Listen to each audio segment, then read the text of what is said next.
इमरान को रिहा करो। इमरान खान जिंदाबाद। इमरान खान जिंदाबाद। इमरान खान जिंदाबाद।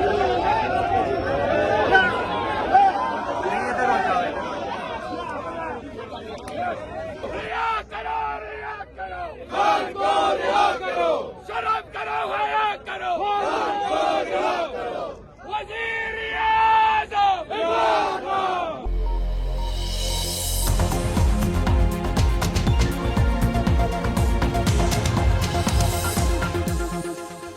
बिस्मिल्लाहिर्रहमानिर्रहीम, अस्सलाम वालेकुम। पाकिस्तान और दुनिया भर में देखने और सुनने वालों को अब्दुल कादिर का सलाम।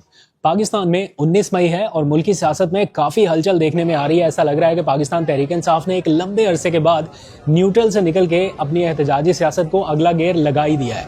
सिर्फ सुहेल अफरीदी ही नहीं बल्कि महमूद अचकज़ई भी ऑन बोर्ड हैं और मुल्क गिर एहतजाज की कॉल दे दी गई है। एक के बाद एक बड़े इजलास हुए हैं, पीटीआई की लीडरशिप के साथ अलग, वकला के साथ भी, और साथ पीटीआई की पार्लिमानी पार्टी का इजलास। उन सब के ऊपर अलग अलग बात करते हैं। लेकिन इस टाइम क्या हो रहा है, सुहेल अफरीदी का एक ऐसा सरप्राइज जिसने वाकई ऐसा लगता है कि थोड़ी सी हलचल मचाई है। वरना पहले जितनी बार भी वो आ रहे थे अडियाला जेल की जानिब, उससे किसी को कोई फर्क नहीं पड़ रहा था। आ रहे थे, चंद पुलिस एहलकार खड़े थे अडियाला के बाहर, वही उनका रास्ता रोकते थे और वो वापस रवाना हो जाते थे। लास्ट टाइम उन्होंने कहा कि मैं पूरी तैयारी के साथ आऊँगा, और ऐसा लग रहा है कि उन्होंने वाकई सरप्राइज किया है, ना सिर्फ पाकिस्तान तहरीक इंसाफ के लोगों को, वर्कर्स को, लीडरशिप को, बल्कि जो इस्लामाबाद इंतज़ामिया है वो भी शायद ये एक्सपेक्ट नहीं कर पा रहे थे कि इतनी बड़ी तादाद में लोग निकलेंगे, काफिले के साथ इतने ज़्यादा लोग आ जाएंगे। इसका मतलब है कि सुहेल अफरीदी ने जो कहा था उसी के मुताबिक उन्होंने वर्क किया और एक अच्छे खासे नंबर्स में वो अपनी पूरी लीडरशिप को लेके जो पीटीआई खैबर पख्तूनख्वा की है अडियाला की जानिब रवाना हुए।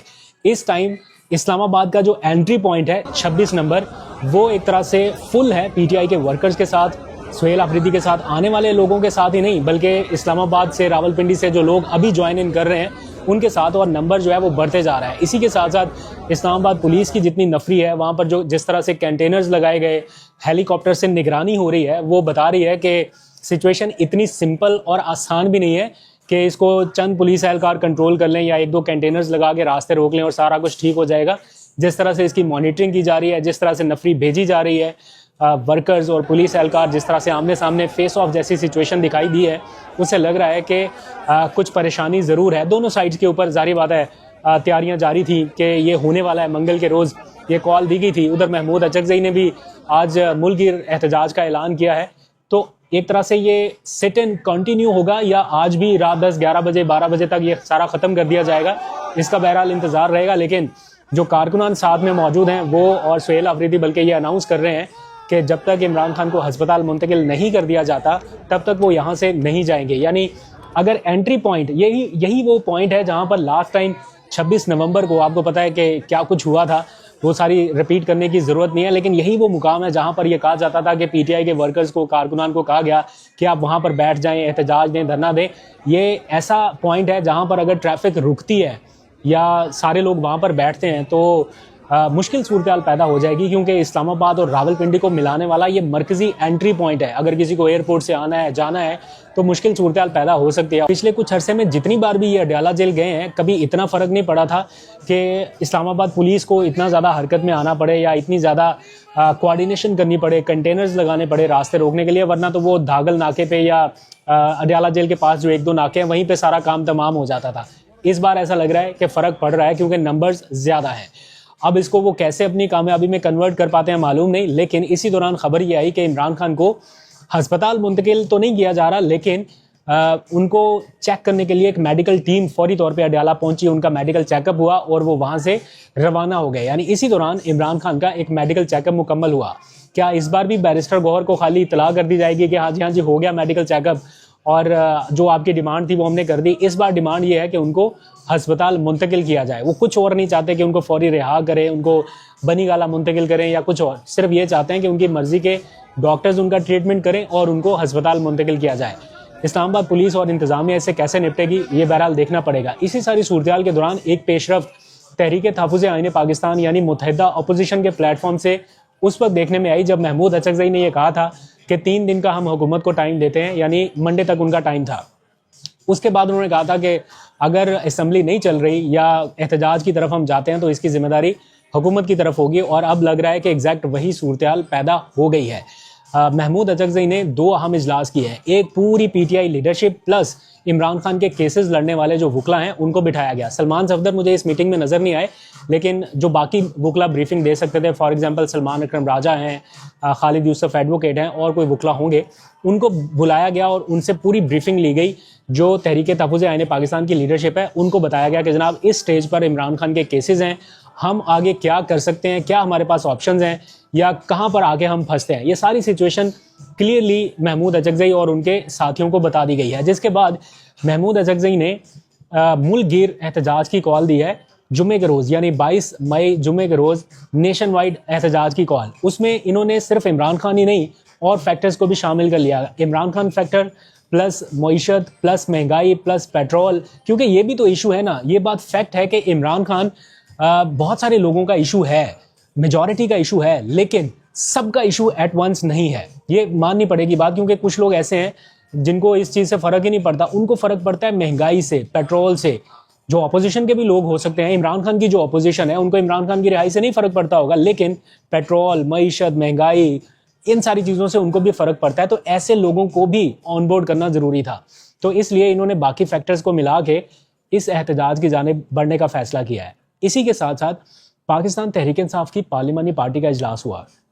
ये इजलास भी इम्पॉर्टेंट था क्योंकि इन्होंने इंडोर्स करना था तहरीक तहफ़्फ़ुज़ आईन पाकिस्तान के फैसलों को, 4 बड़े फैसले। और उन्होंने ये भी कहा कि हम बजट भी पास नहीं होने देंगे, ऑल्दो के उनका कोई ऐसा असर रसूख नहीं है कि वो बजट पास होने से रोक सकें, लेकिन पास नहीं होने देगा के ऐलान का मतलब यह है कि हम खूब एहतजाज करेंगे, ऐवान में हमारा नारेबाजी, एहतजाज, शोर शराबा, ये सारा कुछ चलेगा, हम इतनी आसानी से नहीं होने देंगे।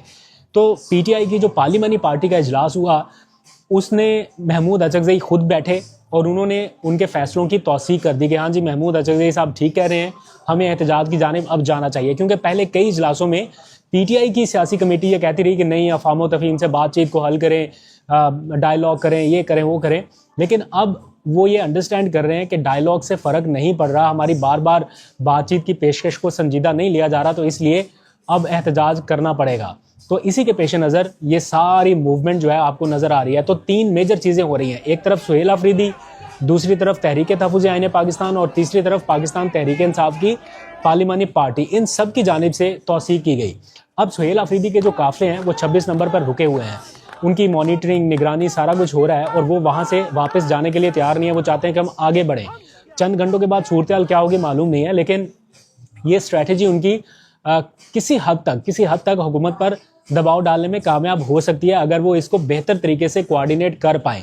अब पीटीआई की बाकी लीडरशिप भी वहाँ पर पहुँचना शुरू हो गई है, तो पीटीआई के बड़े जो हैं, अगर वो फ्रंट रो में नज़र आए आपको, सारी लीडरशिप 26 नवंबर के एहतजाज की तरह नहीं कि सारे कारकुन आ गए और लीडरशिप का कोई पता ही नहीं है, तो यहाँ पर अगर लीडरशिप सामने नज़र आए तो वो हुकूमत से बातचीत कर सकती है। ज़रूरी नहीं है कि कोई ऐसी सिचुएशन की तरफ लेके जाना है कि फिर से वही सारा कुछ हो जो 26 नवंबर को हुआ, या ज़्यादा एग्रेसिव हो जाए सिचुएशन। अमन व अमान की सूरत हाल बरकरार रखते हुए अपने मुतालबात जो हैं वो रखे जा सकते हैं। एहतजाज पुरअमन तरीके से यहाँ पर रिकॉर्ड कराया जा सकता है। इसको जारी बात है इंटरनेशनल मीडिया भी रिपोर्ट कर रहा होगा।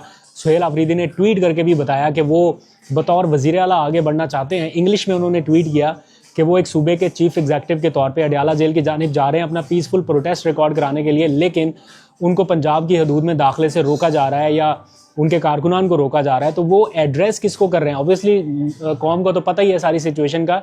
इंटरनेशनल मीडिया, इंटरनेशनल ऑर्गेनाइजेशंस वो उनको बावर कराना चाहते हैं कि हमारे साथ बेसिकली इस टाइम हो क्या रहा है।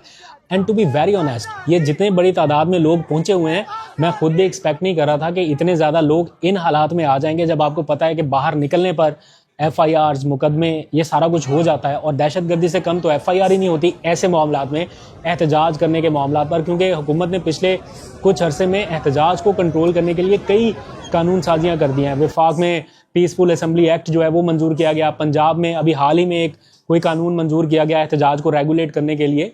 तो ऐसे हालात में एहतजाज के लिए निकल आना, और वो इतनी बड़ी तादाद में, ये इंडिकेट कर रहा है कि लोग अभी भी मेंटली जो हैं वो प्रोटेस्ट के लिए तैयार हैं। कहीं कहीं ऐसा लगता है ना कि पीटीआई के लोग थोड़ा सहम गए हैं, डर गए हैं कि यार वो पता नहीं क्या हो जाता है हमारे साथ। कुछ लोग डरे सहमे भी हैं। ऑब्वियसली एक वो दबाव रहता है कि पता नहीं इसका एंड रिजल्ट क्या होगा, लेकिन स्टिल इतनी बड़ी तादाद में लोगों का आना वो बता रहा है कि अभी भी वो तैयार हैं किसी भी एहतजाज की कॉल को आंसर करने के लिए।